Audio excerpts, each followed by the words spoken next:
জাতির কাছে অঙ্গীকার করেছেন। আমরা এটাই ওনার অঙ্গীকারের প্রেক্ষিতে আমরা আমাদের প্রবাসীদেরও দাবি আছে যে আমরা ভোট দিতে চান। প্লাস এই যে ভোটের প্রক্রিয়া যারা ইনভলভ থাকেন প্রায় 10 লক্ষ কর্মকর্তা কর্মচারী সরকারি তারা ভোট দিতে পারেন না, তাদেরকেও ভোটের ব্যবস্থা করার দায়িত্ব আমরা ইনিশিয়েটিভটা নিয়েছি আমরা। তারপরে সরকারি কর্মচারীরা যারা কনস্টিটিউয়েন্সি বাইরে পোস্টেড থাকেন ভোটের দিন তারাও ভোট দিতে পারেন না, তাদের ভোটের একটা ব্যবস্থা করা। যারা বিহাইন্ড দ্য বার হাজতে আছেন দেশেরই নাগরিক তাদের ভোটের ব্যবস্থা করেছে পোস্টাল ব্যালটের মাধ্যমে। পোস্টাল ব্যালটটা আমাদের আইনে সবসময় ছিল, কিন্তু ইট ওয়াজ নেভার প্র্যাকটিস। তো এই কাজটা আমরা হাত দিয়েছি। সুতরাং অনেকগুলো নতুন অথচ জাইগান্টিক অ্যান্ড কমপ্লেক্স টাস্ক আমাদের ঘাড়ে এসে পড়েছে। নানা সীমাবদ্ধতার মধ্যেও আমরা কিন্তু হাল ছাড়িয়ে এগিয়ে যাচ্ছি।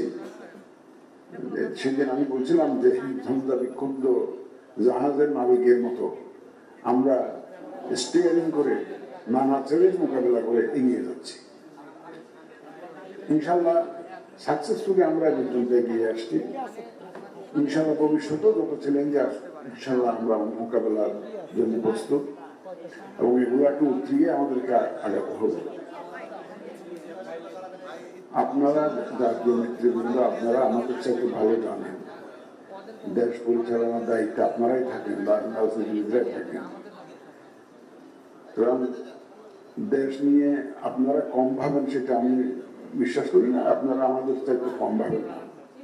কিন্তু রাজনীতিবিদদের সাথে কাজ করতে গিয়ে সরকারের থেকে কিছুটা তো কাছে থেকে দেখার রাজনীতিবিদদের দেখার সুযোগ হয়েছে, সেটুকু অভিজ্ঞতা আমরা কাজে লাগাচ্ছি এখানে আমাদের কর্মকাণ্ডের মধ্যে। একটা জিনিস বুঝেছি আমরা এখানে, এই বোঝার মধ্যে ভুল নাই যে political party and their members এবং তাদের সহযোগিতা ছাড়া সুন্দর কোনো নির্বাচন করা যাবে না, এটা একদম নিশ্চিত। রাজনৈতিক দল না চাইলে, রাজনৈতিক দলগুলো না চাইলে এবং তারা যদি একটা সমস্যা সৃষ্টি করতে চায় তাহলে দেখবেন যে হয়তো একটা প্রশ্নবিদ্ধ নির্বাচন হওয়ার একটা সম্ভাবনা থেকে যায়, আশঙ্কা থেকে যায়।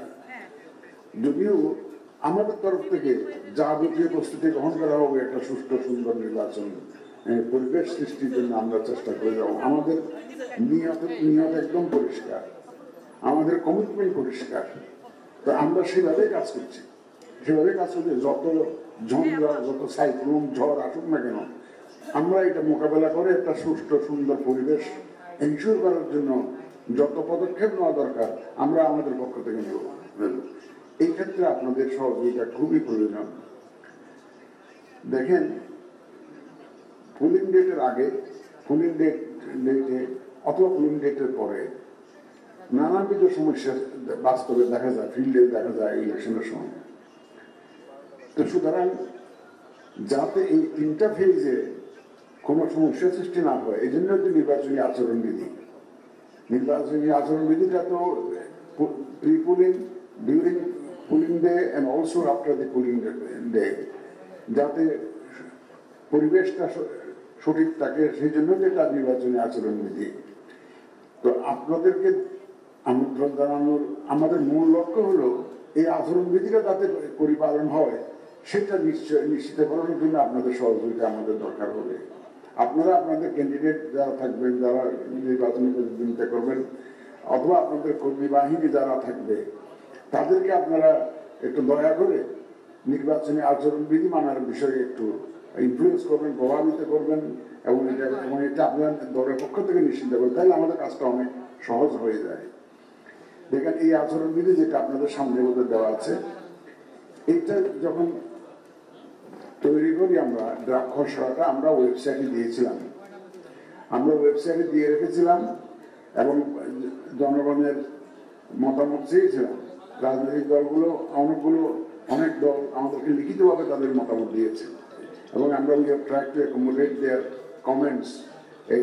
এবং তাদের মতামতের ভিত্তিতে ওয়েবসাইটের দেওয়ার প্রেক্ষিতে তারা মতামত দিয়ে লিখিতভাবে অনেক দল দিয়েছে, অনেক সংগঠনও দিয়েছে আমাদেরকে মতামত, মূল্যবান পরামর্শ দিয়েছে। এগুলো আমরা অ্যাকোমোডেট করে আচরণবিধিটা বানিয়েছি।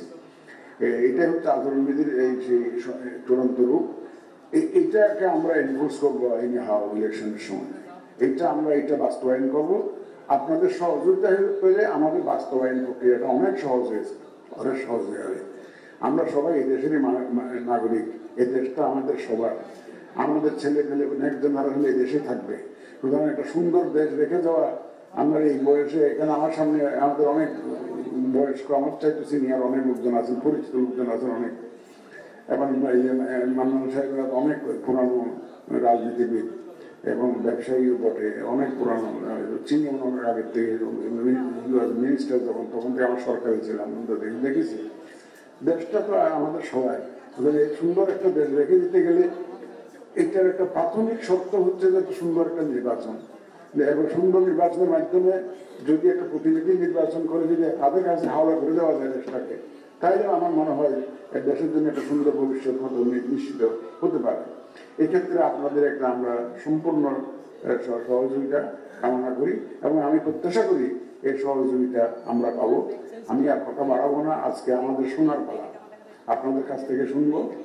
আমরা যে আগে যে শুরু করতে পারেনি সংলাপটা, এটা কিন্তু আমাদের যে নির্বাচন ব্যবস্থা সংস্কার কমিশন আমাদের পক্ষে হয়ে অনেক অংশীজনের সাথে আলোচনা করেছে, before submission of their report অনেক আলোচনা করে ফেলেছে। ঐক্যমত্য কমিশনও অনেক রাজনৈতিক দলের সাথে আলোচনা হয়েছে। আমাদের কাজটা অনেকাংশে ওনারা সেরে ফেলেছেন, অনেকাংশে সহজ করে দিয়েছেন ওনাদের। এই জন্য আমরা এই দেরিতে শুরু করলেও আশা করি ইনশাল্লাহ অসুবিধা হবে না। আমরা আপনাদের একদম সুন্দর একটা নির্বাচনের জন্য আপনাদের সমর্থন এবং সহযোগিতা প্রত্যাশা করে আমি আমার বক্তব্য শেষ করছি।